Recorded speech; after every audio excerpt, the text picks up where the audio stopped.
639조 원 규모의 내년도 예산안 협상이 난항을 겪고 있습니다.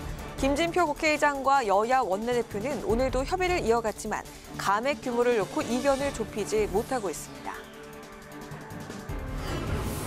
더불어민주당이 이태원 참사의 책임을 물어 이상민 행정안전부 장관의 문책 방식을 최종 확정했습니다. 해임 건의안을 우선 처리하고 대통령이 거부하면 탄핵 소추를 추진하기로 했습니다. 만나일을 통일하는 민법 개정안이 오늘 국회 법사위를 통과했습니다.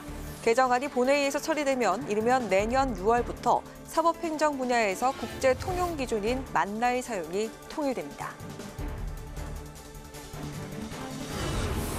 전직 의원들의 시각으로 정치권 핵심 이슈를 풀어보는 여의도 정치회전. 자신을 둘러싼 수사의 침묵을 깨고 방어에 나선 이재명 대표와 물밑에서 치열하게 경쟁 중인 국민의힘 당권 구도 상황까지 짚어보겠습니다.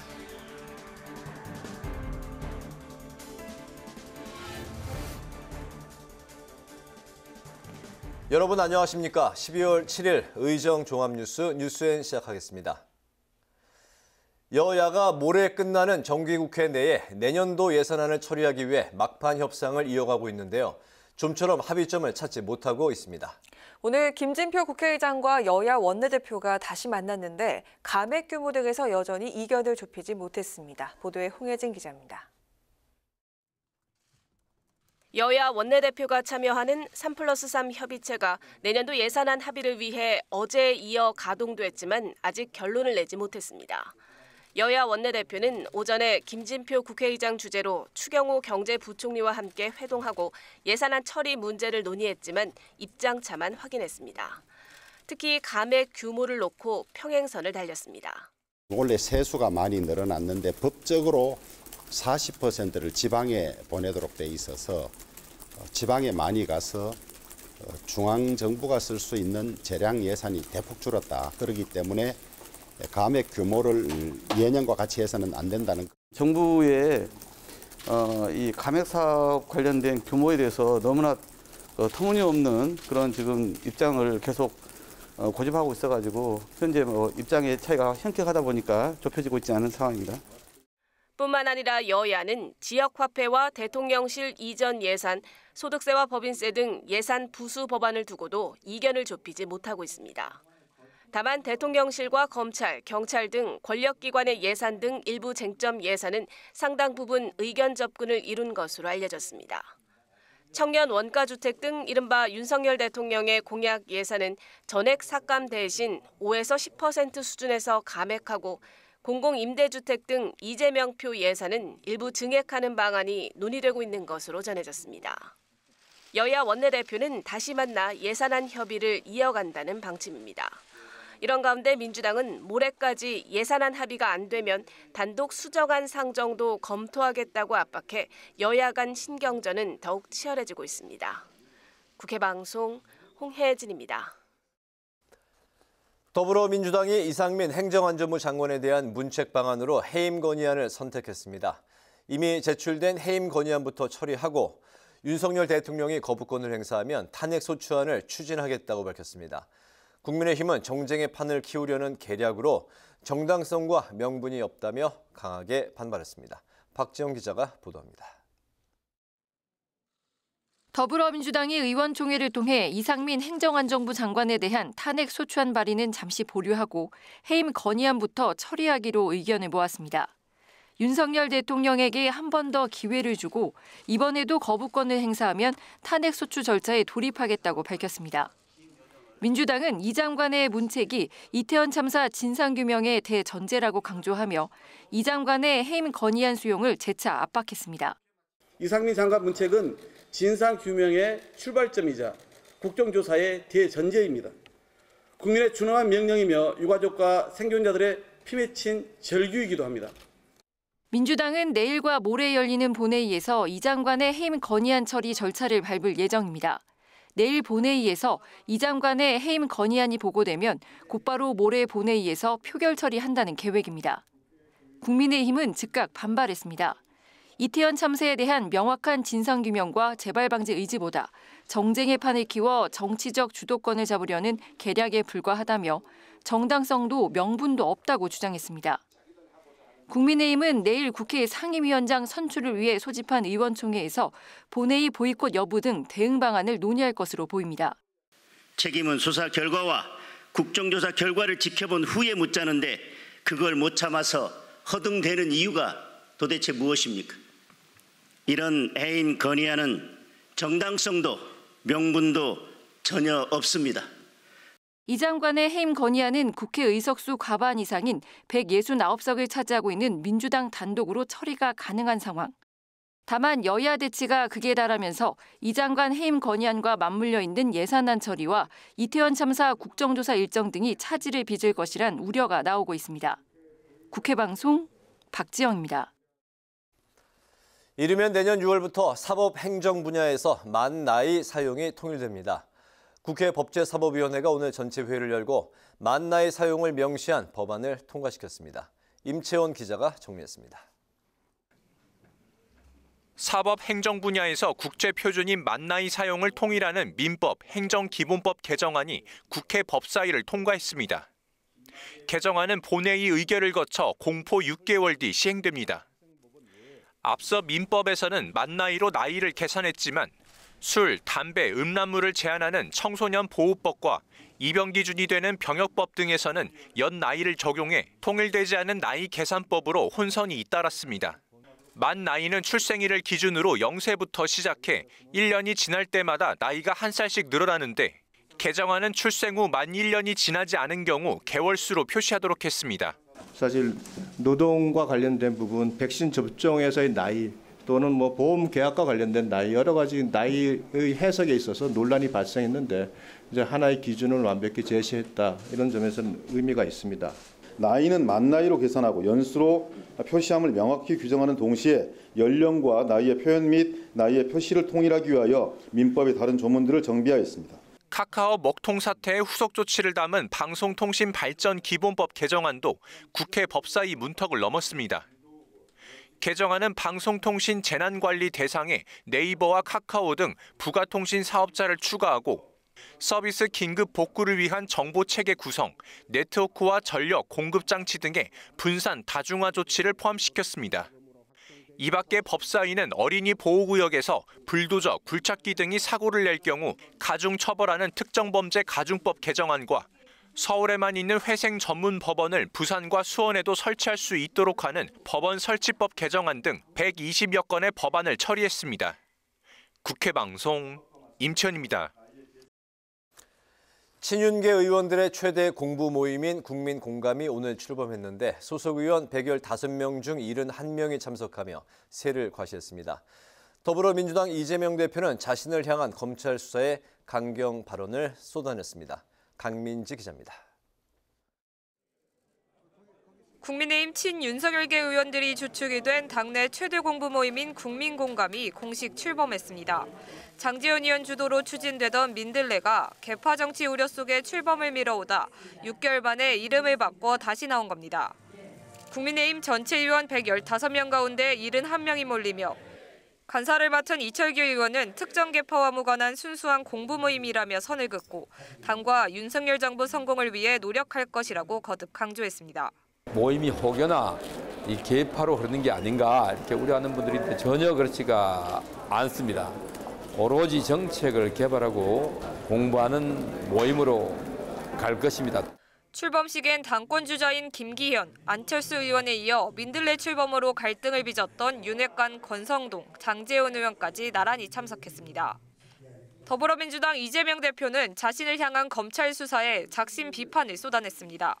대장동 일당 가운데 한 명인 남욱 변호사의 진술이 검찰의 연기 지도로 보인다며 정치 보복 수단으로 국가 권력을 남용해선 안 된다고 지적했습니다. 2014년 지방선거 당시 이 대표 측에 최소 4억 원을 건넸다는 주장 등 남 변호사의 재판 진술들이 검찰의 연출이라는 주장입니다. 연기 능력도 형편없다 싶었는데 지금 보면 연출 능력도 아주 형편없는 것 같습니다. 남욱이 연기를 하도록 검찰이 아마 연기 지도를 하는 거 아닌가 하는 생각이 드는데 민주당 검찰독재 정치탄압대책위원장인 박찬대 최고위원도 남욱의 일방적 진술을 앞세운 검찰 주장 모순이 재판에서 드러나고 있다며 표적 수사로 없는 죄를 만들려 한 검찰은 합당한 책임을 져야 할 것이라고 경고했습니다. 이에 대해 국민의힘은 검찰 수사는 창작, 연출이 없는 100% 현실이라며 현실 도피가 아닌 겸허한 자세로 검찰 수사에 임하라고 비판했습니다. 국회 방송 강민지입니다. 국민의힘이 용인 반도체 클러스터 사업 현장을 방문해 반도체 특별법 제정과 예산 확보를 위해 노력하겠다고 밝혔습니다. 정진석 비대위원장은 현장 간담회에서 최근 반도체 산업은 한 치 앞도 보지 못할 정도로 어려운 상황이라며 국민의힘이 K반도체 위기 극복과 도약의 구심점이 되겠다고 말했습니다. 국회 산자중개위 간사인 한무경 의원은 반도체 등 첨단 산업 육성에 여야 모두 뜻을 함께하고 있다며 반도체 특별법 제정에 속도를 내겠다고 밝혔습니다. 더불어민주당이 화물연대 파업 사태 해결을 위해 제시한 중재안을 정부 여당이 거부하면 안전운임제 관련 법안을 단독 처리하겠다는 입장을 내비쳤습니다.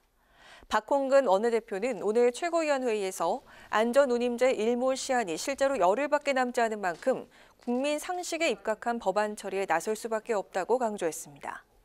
민주당은 안전운임제 일몰 3년 연장과 대상 품목을 철강과 위험물, 자동차, 세계 품목까지 확대하는 내용의 중재안을 제시했습니다. 김진표 국회의장이 연말을 맞아 사회복지공동모금회와 대한적십자사, 대한결핵협회에 성금을 전달했습니다. 김 의장은 사회적 약자들이 따뜻한 온도를 쉽게 찾을 수 있도록 나눔 문화 정착을 위해 함께 노력하자며 국회의장도 기부 문화 확산과 제도 마련을 위해서 힘을 모으겠다고 말했습니다.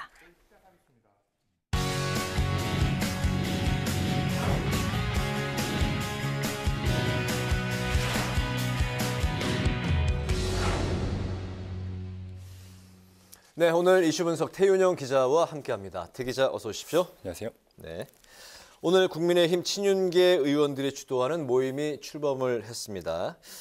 국민 공감이라는 모임인데 겉으로는 이제 일단 공부 모임이다 이렇게 표방을 하고 있네요. 맞습니다. 지난 6월에 윤핵관이라고 꼽히는 장제원 의원이 만들었던 공부 모임을 이름 바꿔서 출범한 겁니다. 네. 민심 들어볼래, 이 민들레라고 불리는 모임이었는데요. 당시 윤핵관 의원들과 이준석 전 대표와의 당내 갈등이 본격화하던 시기에 이 권성동 당시 원내대표가 오해의 소지가 있을 수 있다 이러면서 제동을 걸었고 중단됐던 모임입니다. 윤핵관 이철규 의원이 총괄 간사를 맡았고요. 당 소속 의원 115명 가운데 71명이 참석했습니다. 순수 공부 모임이라고 강조는 하고 있는데 이 내년 전당대회를 앞두고 있어서 친윤계의 구심점이 될 거란 관측이 나오고 있습니다. 네, 전당대회 이제 말씀하셨는데 내년 2월 말 3월 초, 2말 3초가 지금 유력하게 이야기가 나오고 있습니다. 최근 이제 관련해서 주호영 원내대표의 일명 수도권 대표론이 또 여러 가지 파장을 일으키고 있네요. 맞습니다. 주호영 원내대표는 지난 주말에 대구 경북 언론 모임에 참석해서 차기 대표의 조건을 제시했습니다. 네. 말씀 주신 것처럼 이 수도권 인사 그리고 MZ세대에 인기가 있는 대표여야 한다 이런 건데요. 정진석 비대위원장은 MZ세대에 공감하는 지도부가 탄생하길 바란다면서 호응했습니다. 이들 발언은 윤석열 대통령과 관저에서 저녁 식사를 함께한 이후에 나온 거라서 당내에선 윤심 아니냐 이런 관측이 나왔는데요. 당내 반응은 엇갈렸습니다. 당권 주자인 안철수 의원은 이 수도권과 중도, 젊은 세대의 지지를 가져올 수 있는 사람이 당의 얼굴이 돼야 한다고 호응했고요. 윤상현 의원 역시 주 원내대표의 주장에 전적으로 동의한다 이렇게 밝혔습니다. 이 반면에 또 다른 당권 주자이죠. 이 김기현 의원은 지역주의 그러니까 수도권에 편승하는 것은 지양해야 한다 이렇게 반박했습니다. 조경태 의원 역시 MZ세대뿐만 아니라 전 국민에게 인기가 있어야 한다 이렇게 반발했습니다. 윤핵관 장제원 의원은 MZ세대 공감 필요성을 밝힌 정진석 비대위원장을 향해서 심판을 보실 분이 기준을 만드는 건 옳지 않다 이렇게 작심 비판하기도 했습니다. 네, 수도권 MZ 대표론이 이제 거론이 되면서 한동훈 법무부 장관이 이제 소환이 되고 있네요. 본인 입장은 어떻습니까? 한 장관은 일단 차출설에 대해서는 선을 긋고 있는 입장입니다. 앞서 법무장관직 수행 외에 다른 사안은 검토하고 있지 않다 이렇게 입장을 밝혔다고 전해지고 있는데요. 오늘 국회 법사위 출석 전 기자들과 만나서도 법무부 장관으로서 부족하지만 앞으로도 최선을 다하겠다 이렇게 강조했습니다. 당권 주자들은 일제히 견제에 들어갔습니다.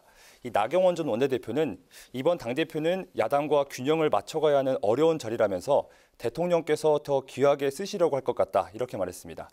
잠재적 당권 주자죠. 이 권성동 의원은 아주 극히 일부에서 주장하는 것이라며 한 장관이 스스로 판단할 거라고 밝혔습니다. 유승민 전 의원은 애도 아니고 정치를 누가 시킨다고 하는 그런 정치가 어딨냐. 이 강인한 의지와 정치 철학이 분명해야 한다 이렇게 말했습니다. 한편 일각에선 김기현 의원이 친윤계 차기 당권 주자로 교통정리되고 있다는 관측이 나오고 있습니다. 어제 친윤 핵심 장제원 의원과 비공개 회동을 가지면서 장 의원이 김 의원을 직간접적으로 지원한 이른바 김장연대에 힘이 실리는 것 아니냐 이런 겁니다. 김 의원은 국회 앞에 이 전당대회 준비를 위해서 이 사무실을 마련한 것으로 알려졌는데요. 친윤계 후보로서 차후 행보에 관심이 집중되고 있습니다. 네, 김장연대. 요 언어가 이제 좀 주목을 끄네요. 네. 맞습니다. 민주당에서는 이재명 대표 거취가 이제 주목이 되고 있는데 최측근들에 대한 검찰 수사가 점점 이제 옥죄어 오면서 이재명 대표가 소환이 될지 이 부분이 또 관심입니다. 어떻습니까? 맞습니다. 이 대표가 당 대표가 된 지 한 100일 좀 넘었는데 여전히 사법 리스크는 이 대표의 발목을 잡고 있는 모습입니다. 검찰이 이 대표 최측근을 구속하면서 본격적인 수사가 턱 밑까지 왔다 이런 관측이 나오고 있는 건데요. 앞서 검찰은 불법 대선 자금을 받은 혐의로 김용 민주연구원 부원장을 지난달 구속 기소했고요. 네. 정진상 정무조정실장 역시 대장동 사업자에게서 뇌물을 받은 혐의로 구속했습니다. 검찰은 김 부원장 공소장하고 정 실장의 압수수색 영장에 이 대표 이름을 160번 넘게 적시했는데요. 특히 정 실장과 이 대표를 정치적 공동체로 적시한 만큼 이 대표와의 연관성을 규명하고 또 법적 책임을 따지는 데 수사력을 집중할 것으로 보입니다. 한편 이 대표는 오늘 검찰에 관련해서 작심 비판을 했습니다. 최고위 회의에서 이 정적 제거 수단으로 국가 권력을 남용하는 것은 안 된다 이렇게 작심 비판하기도 했습니다. 네. 하지만 이 대표 사법 리스크에 대해서 당내에서도 분위기가 좀 우려 목소리들이 나오고 있죠? 맞습니다. 이 대표의 사법 리스크가 현실화되면서 이 분당 위기라는 말까지 나왔습니다. 박영선 전 의원의 말인데요. 민주당이 이재명 사법 리스크에만 매몰돼 있다면서 분당 가능성을 시사한 겁니다. 여기에 더해서 당대표가 공천권을 내려놔야 한다고까지 강조했는데요. 사법 리스크에 대한 이 대표의 입장 표명을 촉구하는 목소리도 여러 곳에서 분출하고 있습니다. 이 조홍천 의원은 사법 리스크로 인해서 당과 당원이 계속 힘들어하고 있다. 유감과 입장 표명 정도는 있어야 한다고 했습니다. 이상민 의원 역시 사법 리스크에 대한 이 대표의 명쾌한 해명이 필요하다고 강조했습니다. 이 대표직 사퇴 압박도 있었습니다. 이 서른 의원은 당대표를 내놓는 것도 방법일 수 있다고 말한 겁니다. 이 사당화에 대한 우려도 역시 이어지고 있는데요. 얼마 전 김종민, 이원욱 의원 등 이 비명계 의원을 중심으로 개최한 토론회에서 사당화에 대한 걱정, 팬덤 정치에 대한 우려가 제기된 겁니다. 오늘 이원욱 의원은 이 대표가 정치 훌리건에 기대하는 듯한 모습만 보이니 사당화가 매우 걱정된다 이렇게 지적하기도 했습니다. 이 사법 리스크로 촉발된 여러 우려들을 이 대표가 어떻게 헤쳐나갈 수 있는지 취임 100일을 넘긴 이 대표의 최대 과제가 될 것으로 보입니다. 그렇군요. 오늘 이슈 분석 태은영 기자와 함께했습니다. 태 기자 수고했습니다. 고생했습니다.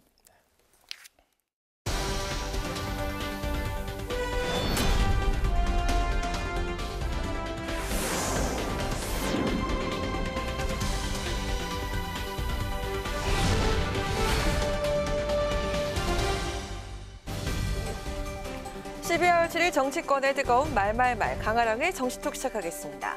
첫 번째 정치톡은 유승민 나야 납니다. 유승민 전 의원이 내년 2말 3초로 예정돼 있는 국민의힘 전당대회에 사실상 출마 선언과도 같은 자신감을 드러냈습니다. MZ세대, 그다음에 수도권에서 지지를 받아야 된다.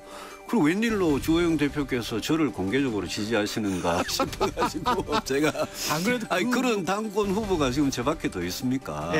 그 수도권 지지나 MZ세대 지지, 젊은층 지지라는 것도 저는 뭐 여론조사에서 입증이 됐고요.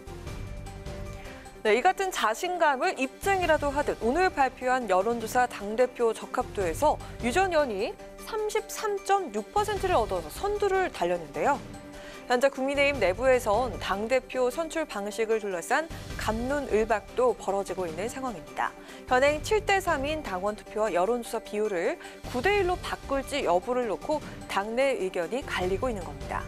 유승민 전 의원이 발끈하고 나섰는데요. 축구하다가 갑자기 골대 옮기는 법이 어디 있습니까? 유승민 한 명을 네. 어떻게 이겨보겠다고 굉장히 좀 삼육 코미디 같은 이야기다. 한동훈 장관은 윤석열 대통령과 무엇이 다른가? 정치를 하는 이유, 철학 이런 게 뭐가 다른지 그게 아마 국민들께서 굉장히 궁금하실 겁니다. 네, 최근 정치권의 최대 화두였던 한동훈 장관의 당대표 차출론을 의식한 듯 은근한 견제도 있지 않았는데요. 한 보도에 따르면 윤 대통령이 한동훈 차출설에 대해서 한 장관의 장관직 수행에 방해가 되고 있다면서 불쾌감을 드러낸 것으로 전해지고 있습니다. 오늘 한 장관 역시 분명하고 단호히 당대표 차출론에 선을 그었습니다. 저는 법무부 장관으로서 중요한 할 일이 많이 있다고 생각하고 제가 아직 많이 부족하다고 생각합니다. 그렇기 때문에 법무부 장관으로서 역할을 최선을 다할 거라고 분명히 단호하게 말씀드리겠습니다. 현실적으로 쉽지 않은 일임에도 불구하고 한동훈 당대표 차출설에 적잖이 긴장했을 기존의 당권 주자들. 오늘 한 장관의 이 같은 분명한 선긋기에 내심 안심이 됐을까요? 사실상 출마를 시사한 유승민 전 의원을 필두로 이제 국민의힘 당권 경쟁이 본격적으로 시작될 것으로 보입니다. 자, 이어서 오늘의 두 번째 정치톡은 CR 이재명입니다. 제가 요새 그 호를 CR로 바꿔라. CR 이재명 이렇게 바꾸라는 얘기를 많이 듣고 있습니다. CR도 안 먹힌다. 이 CR의 C는 배 짜는데 C라는 C줄 이런 뜻이라고 하네요. C줄이 안 먹힌다. 그런 뜻이라고 하면 말이 안 된다. 배가 안 짜진다. 이런 뜻이라고 해요. 대장동 의혹과 이재명 대표의 연관성 의혹에 대해서 지난해 남욱 변호사가 한 언론사 인터뷰를 통해 했다는 바로 이 말 때문이었는데요. 이후 이재명 대표는 본인의 결백을 주장하면서 이 CR을 유독 강조해 왔었죠. 남욱이라는 사람은 저한테 그렇게 얘기했다고 합니다. 10년 동안 로비를 해봤는데 CR도 안 먹히더라. 네. 저는 원래 CR이 안 먹힙니다. 네. 12년간 트라이를 해봤는데 표정도 재밌지 않습니까? 트라이를 12년간 해봤는데 CR도 안 먹히더라. 이렇게 얘기한 사람이 1년 지난 다음에 그 이전에 돈을 몇 억을 저를 위해서 줬다. 대선 자금으로 줬다. 그게 상식적으로 말이 되는 소리입니까? 하지만 남욱 변호사가 최근 대장동 재판을 통해 그 CR도 안 먹힌다라는 말의 진짜 뜻은 공식적으로는 안 먹힌다라는 뜻으로 이재명 밑에 사람이 다 한 것이라고 진술해서 이 CR의 진위에 대한 논란이 일기도 했습니다. 당대표 취임 100일, 하지만 사법 리스크에 직면한 이재명 대표 리더십은 점차 흔들리고 있는 분위기인데요. 나는 이재명 대표와 정치 공동체다라고 밝힌 정청래 의원의 캠페인 제안에 동참자는 이해식 의원뿐으로 초라한 성적을 냈고요. 심지어 박영선 전 장관은 이재명 대표를 향해서 공천권을 내려놓으라면서 공개 압박에 나서기도 했습니다. 물이 100도가 돼야 끓잖아요. 그렇죠. 90도까지는 안 끓지 않습니까? 한 90도까지 갔어요? 7, 80도. 증거들을 정확히 감찰이 들이대고 있지 못하니까 우려가 이렇게 굉장히 높아져가지고 7, 80도까지 올라오고는 있지만 그것이 100도까지 넘어가지는 못하는 상황. 이재명 당대표 본인에 대한 어떤 물증? 직접 증거? 이게 딱 나오는 순간이 한 100도씨가 되는 순간인 거다. 그렇게 된다고 봐야죠. 비명계 이원욱 의원의 이 말처럼 이재명 대표가 100도씨에 다다를 그 순간이 다가오고 있는 걸까요? 당당하게 정치검찰에 맞서겠다면서 이재명 대표의 팬카페에 올라온 김용 전 부원장의 옥중서신이 더욱 의미심장해 보이는데요. CR 이재명, 그 CR의 진짜 뜻이 무엇이냐, 그 진위에 따라서 이재명 대표의 향후 운명도 달라질 것으로 보입니다. 지금까지 강아랑의 정치톡이었습니다.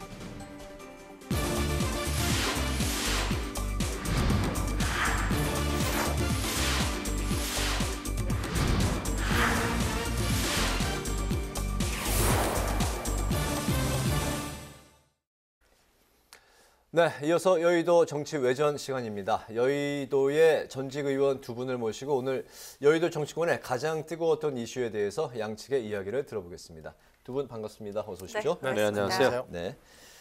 그동안 자신의 사법 리스크에 대해서 이제 말을 아껴왔던 이재명 대표가 서서히 입을 열면서 움직이고 있는 것 같습니다. 오늘은 검찰을 향해서 맹 비난했는데요. 지난 그 취임 100일 그 맞이한 그 날도 조용히 지나갔었는데 이 대표가 이렇게 자신에 대해서 방어 모드로 돌변한 상황 어떻게 해석해야 될지 두 분의 이야기 들어보겠습니다. 네, 김영우 의원님. 네. 그 당 대표 정도 되면 뭐 여당이든 야당이든 취임 100일쯤에 그 국정 운영 전반에 대해서 이야기해 봄직하거든요. 네.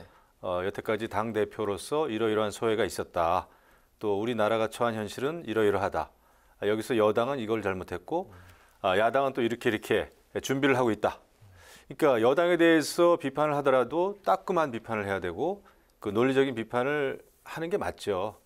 그런데 그냥 그런 얘기는 없이 검찰에 대해서만 주로 비판을 했어요. 그것은 역시 이재명 대표가 처한 상황이 뭐 어렵다 보니까 그렇게 한 것 같은데 그만큼 이재명 대표는 지금 마음의 여유가 없다고 봅니다. 이재명 대표의 머리와 마음을 지배하고 있는 것은 역시 자신의 그 사법 리스크죠. 더더군다나 지금 당내에 많은 또 의원들은 점점 이재명 당대표의 책임론을 지금 부각시키고 있단 말이에요. 네. 이런 상황에서 결국 이재명 대표는 그 사법 리스크에 대해서만 논한 것 같아요. 그러다 보니까 검찰에 대한 비판, 또 요즘에 이제 입을 열기 시작한 남욱 변호사, 대장동 일당이죠. 남욱 변호사에 대해서 굉장히 또 비판을 한 것 같아요. 이것은 저는 좀 민주당으로서는 역시 이재명의 한계, 이재명 당대표라고 하는 그 울타리를 벗어날 수 없는 이런 상황이 아닌가 생각이 되는데 글쎄요, 뭐 아쉬움이 많죠. 적어도 이 정도 되면은 그래도 당대표로서 측근들이 지금 다 물의를 일으킨 거 아닙니까? 다 구속이 됐는데 이런 상태라면은 대국민 메시지가 좀 있었어야 되는데 그거는 없었다. 아쉽다. 부족하다 이렇게 생각합니다. 네네. 글쎄 그럼에도 불구하고 100일 회견은 뭐 하는 게 맞았을 것 같아요. 질문은 쏟아졌겠죠. 엄청나게 많은 사법 리스크 질문을 있었을 텐데 거기에 대해서 메시지를 내는 것이 맞았겠죠. 그러나 그렇게 하지 못하는 것은 아무래도 이번 주에 이제 정진상 실장이죠. 실장이 이번 주에는 이제 구속 기간 만료로 기소가 되거든요. 네. 그건 뭐 거의 정해진 시간표에 따라서 가는 거기 때문에요. 지금 구속 만기일이 이번 주말입니다. 그러니까 금요일쯤 주말 전에 금요일쯤에는 기소가 될 걸로 판단이 되고 그렇게 되면 다음 주부터 이제 12월 중순으로부터 시작을 해서 연말 연시 1월 뭐 이렇게 가다가 보면 아마 이제 이재명의 시간이 온 것 같아요. 이렇게 되면은 진짜 이제 본 게임이 시작이 되고 이제 어떻게 되면 대격돌을 향해 가는 시간이기 때문에 이제 이재명 대표는 여기서 자기의 정치의 운명을 결정을 해야 되는 순간이 오고야 말 겁니다. 그래서 지금 현재 이재명 대표가 할 수 있는 얘기는 뭐 뻔한 것 같습니다. 그래서 지금 모두를 약간 변화가 있는 것 같고요. 이렇게 되면 연말 연시 조용하게 끝날 것 같지가 않습니다. 대격돌과 이 클라이막스를 향해서 어떻게 이재명 대표가 대응을 해야 될지 그리고 민주당의 진로는 어떻게 돼야 될지 이제 진짜로 중요한 시간이 개시가 됐다고 봐야 될 겁니다. 네. 네. 참 어려운 시간입니다. 그렇군요. 네, 요즘 그 비명계 인사들의 비판 수위가 점차 높아지고 있는데요. 이현욱 의원이 측근들 방탄 빼고 한 일이 없다 이렇게 얘기를 했고 박영선 전 장관은 공천권 내려놔라 다른 대선 후보군을 만들어야 한다 이렇게 얘기를 했습니다. 앞으로 이대로 그 이 대표 버티기가 계속된다면 민주당은 어떻게 될 것 같습니까?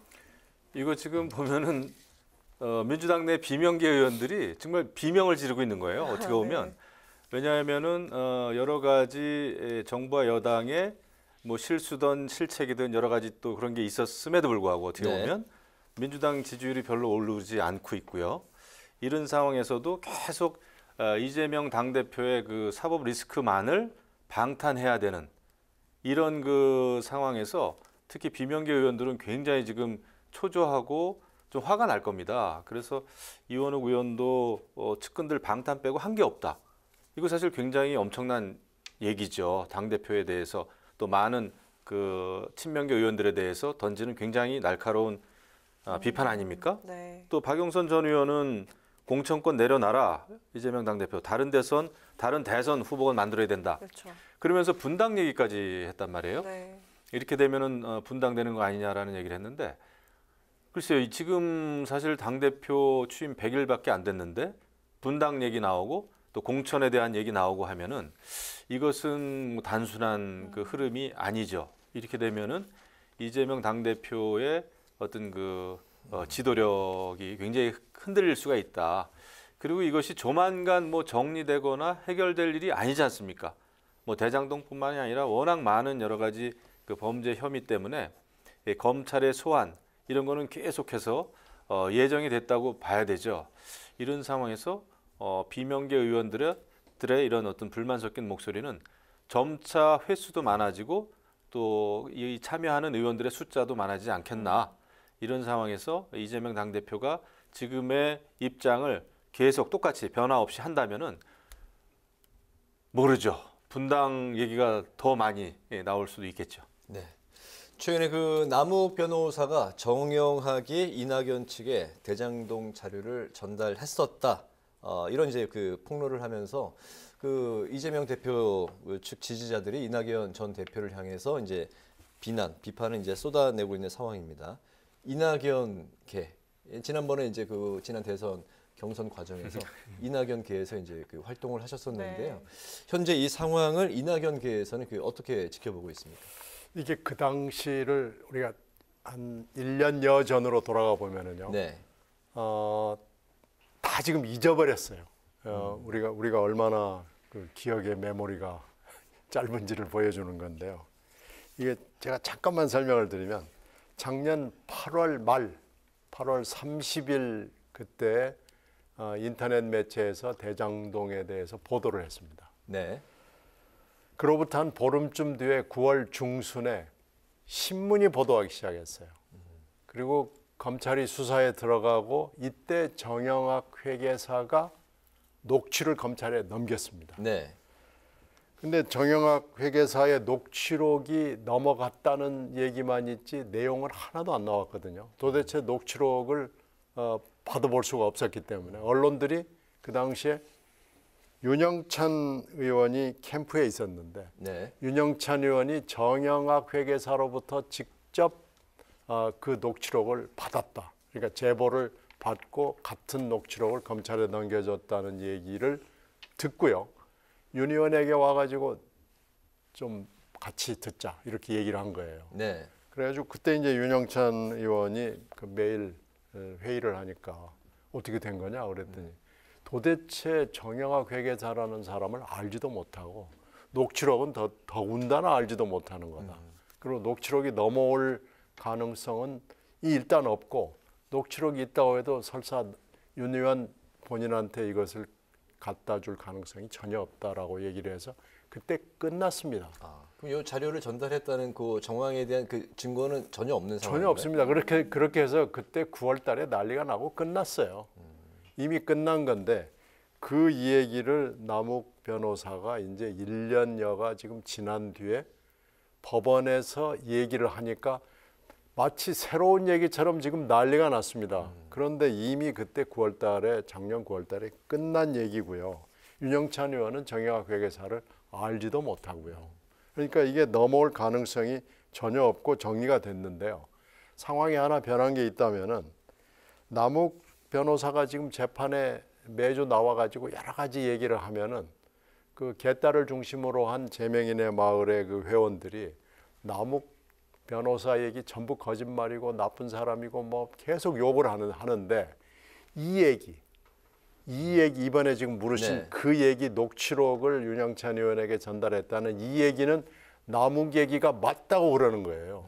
그러니까 지금까지 남욱 변호사 얘기만 나오면 나쁜 사람, 거짓말쟁이 뭐 이렇게 욕하다가 이 얘기를 듣고 이 얘기만은 남욱 제대로 얘기했네 이러니까요. 네. 이렇게 선택적 선별적으로 이렇게 하는 것은 하여튼 감탄고토하는 거죠.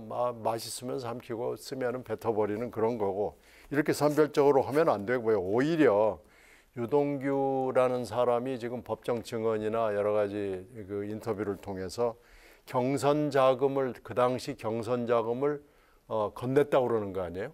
지금 그래서 김용 씨가 그걸 가지고 광주하고 호남을 돌면서 경선 자금을 썼다고 지금 증언을 했으니까 오히려 지금 이낙연 캠프 쪽에서는 이게 엄청난 손해를 본 겁니다.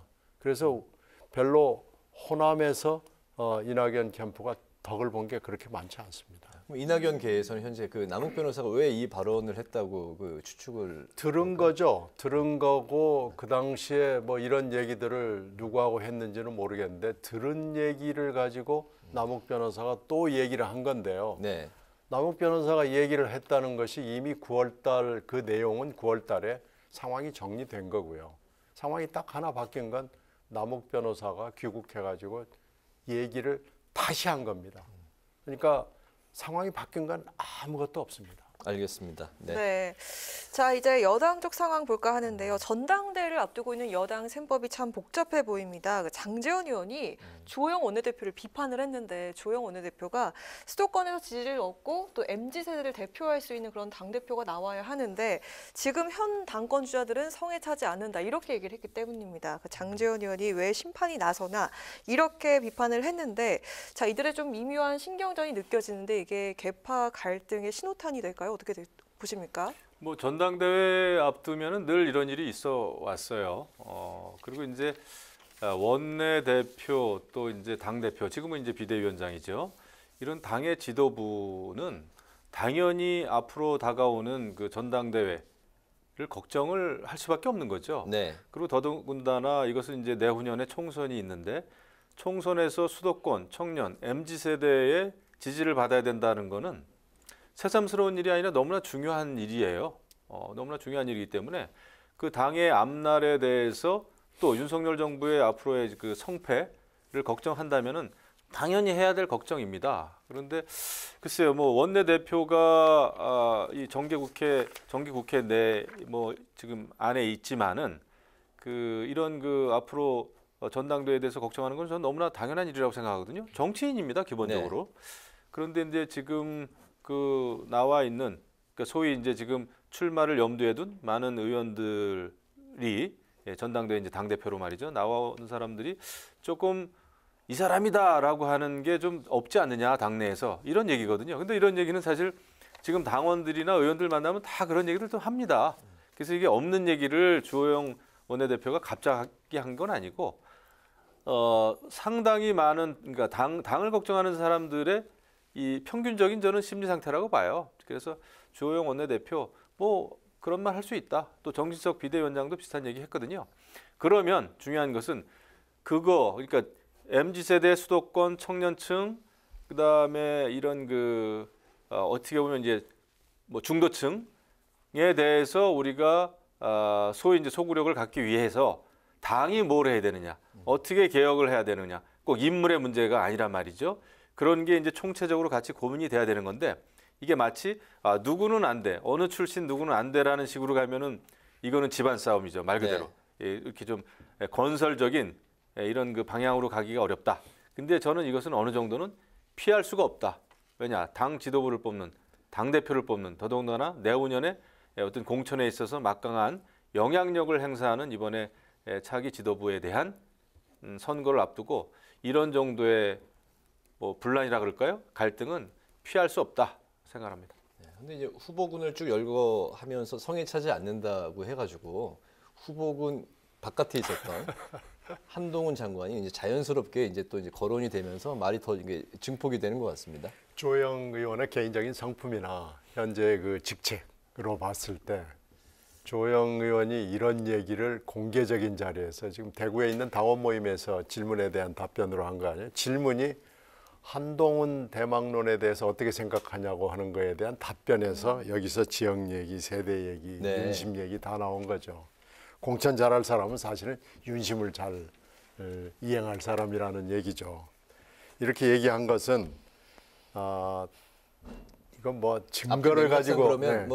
뭐 앞뒤 맥락이 그건 지목을 위한 그렇죠. 이게 이 정도 그 분위기에서 이 정도 얘기를 자신 있게 얘기하면서 아무개는 상해 차지 않는다라고 얘기를 한 건 이것은 에드벌룬이고요.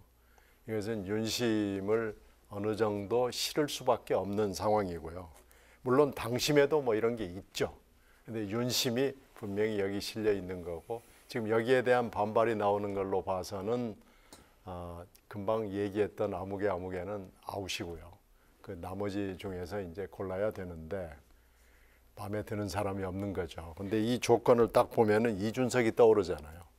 그러니까 이준석 대표 이렇게 완전히 말도 안 되게 쳐내놓고 이준석 비슷한 사람을 찾으려고 보니까 이제 한동훈밖에 없지 않냐 이제 이렇게 나오는 건데 한동훈 장관이 만약에 대표로 출마하면 민주당 입장은 뭐 굉장히 고맙습니다. 그리고 환영합니다. 근데 쉽지 않을 거예요. 환영입니까? 네, 아유 환영입니다. 아주 열렬하게 환영합니다. 근데 뭐 오늘 이제 돌아가는 그 상황 보면은 한동훈 장관도 얘기를 하지 않았습니까? 자신은 이번에 안 생각이 나간다. 없다. 네, 생각이 없고 그다음에 이제 자기는 뭐 지금 하는 일 열심히 하겠다고 그러는데 그게 사실 정답이겠죠. 그리고 이제 윤석열 대통령도 물론 뭐 지금 상황에서는 한동훈 장관 할 일도 많은 장관인데 자꾸 이런 그 소문나는 게 정말 이해 안 간다라는 식으로 얘기는 했어요. 어쨌거나 지금 상황입니다만은 그런 상황입니다. 그래서 오늘 분위기로 봐서는 이 얘기가 차출설 한동훈 법무부 장관 뭐 차기 당대표설은 조금은 수면 아래 가라앉을 가능성이 있다 이렇게 생각합니다. 알겠습니다.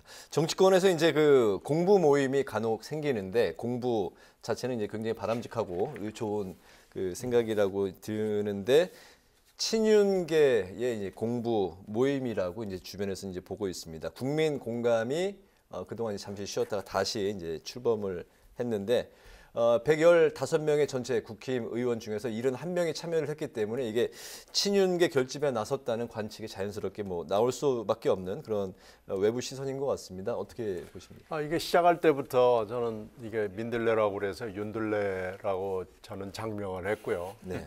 윤들레가 맞죠. 근데 이게 이제 뭐 우여곡절 끝에 이제 지금 또 다시 출범을 한 건데 국민 공감이다기보다는 윤통 공감일 가능성이 높죠. 저는 뭐 이분들 누구누구일지 관심이 가는 것보다는 안 간 분들 40명 정도가 굉장히 관심이 갑니다.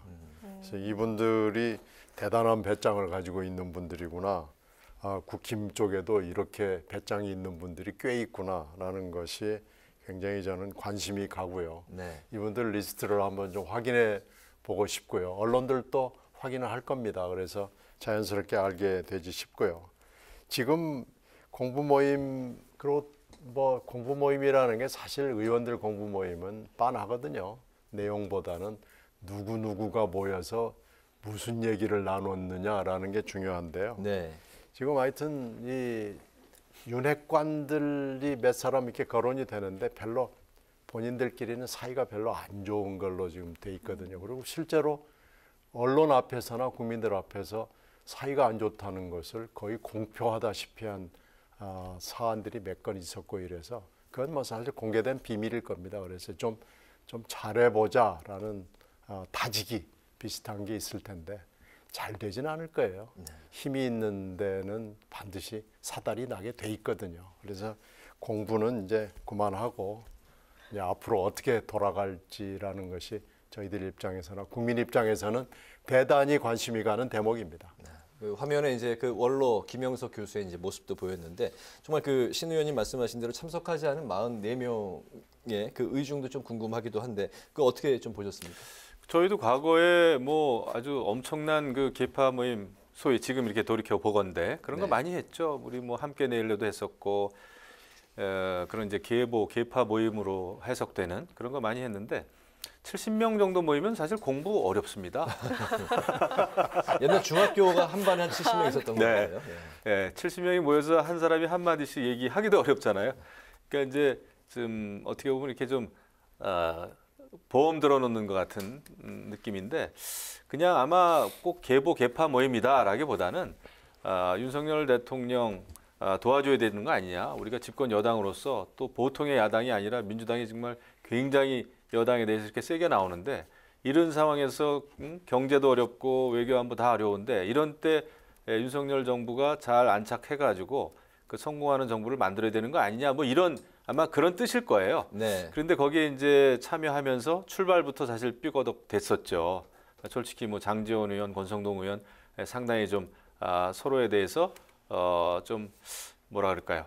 앙금이 있는 그런 얘기 좀 했죠. 신경전 했죠. 그래서 이제 그게 현실인데 저는 이게 무슨 특별한 무슨 계보 모임 이렇게 이야기하는 것도 조금은 웃깁니다. 조금 넌센스예요. 그냥 지금 윤석열 정부가 잘 되기를 바라는 여당 의원들의 그냥 모임이다 생각하지 뭐 공부 모임 같지도 않고 제가 볼 때 아마 주로 이제 이렇게 어느 분들 저명 인사들을 뭐 이런 분들 초청해서 얘기 듣겠죠. 하지만은 이것보다는 이제 실질적으로 앞으로 이제 전당대회도 그렇고 총선이 다가오는데 당을 그럼 어떻게 잘 변화하고 개혁시킬 것인가? 이런 데 더 신경을 써야 되는 게 아닌가 싶어요. 그게 정말 당을 살리는 거지. 지금 뭐 70명, 80명 보이는 게 뭐 그것도 의미는 있습니다. 의미는 있어요. 근데 그것 가지고는 어렵지 않겠나? 저는 좀 꼭 걱정이 좀 듭니다. 네, 그 당권 구도를 볼까요? 윤 대통령과 장제원 의원과 연달아 만나면서 윤심으로 주목된 사람이 있습니다. 바로 김기현 의원인데요. 그리고 오늘 공식적으로 출마 선언을 시사했습니다. 유승민 의원입니다. 유승민 의원 같은 경우에는 오늘 발표한 여론조사에서 당대표 적합도 1위를 차지를 하기도 했는데요.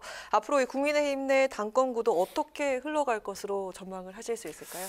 저는 뭐 아직도 모르겠어요. 사실 지금 이제 나서는 분들만으로 이게 주자가 이제 이렇게 후보군이 형성되는 건지 정말 또 모릅니다. 내년 또 상반기에 또 어느 분이 어떻게 나올지 이거 아무도 모르는데 지금 이제 보면은 크게는 뭐 두 부류가 있지 않을까. 그러니까 윤석열 대통령에 대해서 상당히 이제 어떤 그 윤석열 대통령을 뭐 도와줘야 된다. 지금 상황에서 그러니까 강한 그러니까 윤심에 기대고자 하는 그런 후보군이 있겠죠. 당연히 또 여당으로서 그게 뭐 나쁜 게 아닙니다.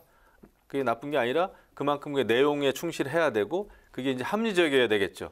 결국 중요한 건 윤심보다 민심이잖아요. 또 당심이고 그런 이제 후보군이 있는가 하면 뭐 유승민 전 의원 같은 경우에는 상당히 지금 이제 윤석열 대통령에 대해서 사실 비판적이죠. 이런 그러면서 이제 뭐라 그럴까 중도층이나 어떤 당 외부에 굉장히 어필하려고 하는 이렇게 호소하는 그런 목소리를 내는 것 같아요. 아마 그런 두 부류가 아마 앞으로 있을 텐데 모르겠습니다. 앞으로 또 그 전대를 앞두고 이 경선 룰을 바꿔야 된다. 뭐 이런 거 가지고 티격태격하면은 제가 볼 때 상당히 국민의힘이 국민들로부터는 공감을 얻지 못하는 그런 전당대회로 갈 수가 있어요. 그래서 그것도 상당히 좀 합리적으로 이루어져야 되는데 지금 뭐 어떤 일이 어떻게 벌어질지 어떤 인물이 어떻게 나타날지는 저도 예측하기가 힘듭니다. 일단은 윤심에 기대거나 윤심을 구애하는 이게 대통령은 말을 못하죠. 사실은 대통령은 누구를 당대표로 만들고 싶어도 얘기 잘 못합니다. 아무리 측근들이 있어도 그게 새어나가는 순간 그건 정말 너무나 큰 역풍에 시달리기 때문에 그거보다는 이게 윤심이야라고 주장들을 하겠죠. 알겠습니다.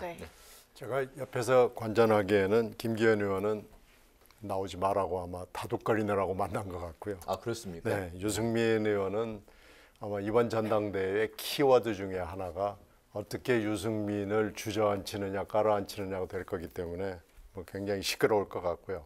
그리고 단골 출마자나 매번 그냥 나오는 분들이 몇 분 끼어 있어요. 그래서 그분들 제하고 나면 후보자는 그렇게 많지 않은 것 같습니다. 네, 알겠습니다. 마지막 질문은 짧게 좀 답변을 시간 관계상 들어보겠습니다. 윤석열 정부가 가짜뉴스와의 전쟁을 선포를 했습니다. 여기에 대해서 가짜뉴스에 대한 합당한 엄벌이냐 아니면 과잉 대응이냐 이렇게 이제 양쪽이 좀 갈리는 것 같습니다. 어떻게 보십니까? 지금 뭐 대통령실이 장경태, 김종대 두 전현 의원들 했고요. 고발했죠. 그리고 한동훈 장관도 지금 김의겸 의원 고발했고 그래서 벌써 3건인데 이렇게 가는 게 맞는 건지요. 그리고 이게 가짜 뉴스 아닌지 가려내는 게 사실은 그렇게 쉽지 않습니다. 그래서 뭐 말은 맞죠. 뭐 가짜 뉴스와 전쟁을 하자. 뭐 말은 맞는데 지금 이게 과연 가짜 뉴스와의 전쟁인지 아닌지는 저는 그렇게 분명하지 않아 보이고요. 정치를 이렇게 끌고 가는 건 좋아 보이진 않습니다. 그러나 가짜 뉴스는 뭐 어떻게든지 없애야죠. 그 취지에는 공감하지만 지금 하고 있는 이 행태에 대해서는 찬성할 수 없습니다. 알겠습니다. 뭐 지금 유난히 이제 지금 윤석열 정부 들어와서 고소 고발이 많은 건 사실입니다. 지나치지 않는가 이런 뭐 생각도 저는 아닌 게 아니라 좀 해봅니다. 하지만은 김어준 씨나 이제 김의겸 대변인의 경우에는 상당히 지난 수년 동안 좀 악의적인 측면이 있어요. 그런 분들이 정말 근거 없이 어떻게 한번 이 정권 흠집 내보겠다고 하는 그런 의도가 저는 다분히 있다고 봐요. 그래서 그런 면에서는 법적인 그 해결하는 것도 이해가 간다 이런 생각입니다. 네, 알겠습니다. 오늘 여의도 정치외전에서는 자신을 둘러싼 수사에 방어에 나선 민주당의 이재명 대표 그리고 국민의힘 당권 구도 상황을 중심으로 살펴봤습니다. 지금까지 신경민 전 더불어민주당 의원, 김영우 전 국민의힘 의원 두 분과 함께했습니다. 오늘도 말씀 아주 잘 들었습니다. 감사합니다. 네, 고맙습니다. 내일은 전국의 기온이 평년을 웃돌면서 다소 포근하겠습니다. 당분간 한파 수준의 심한 추위는 없겠지만 추위 대신 미세먼지가 말썽을 부릴 것으로 예상됩니다. 유의하시기 바랍니다. 네, 오늘 뉴스에는 여기서 마치겠습니다. 시청해주신 여러분 고맙습니다.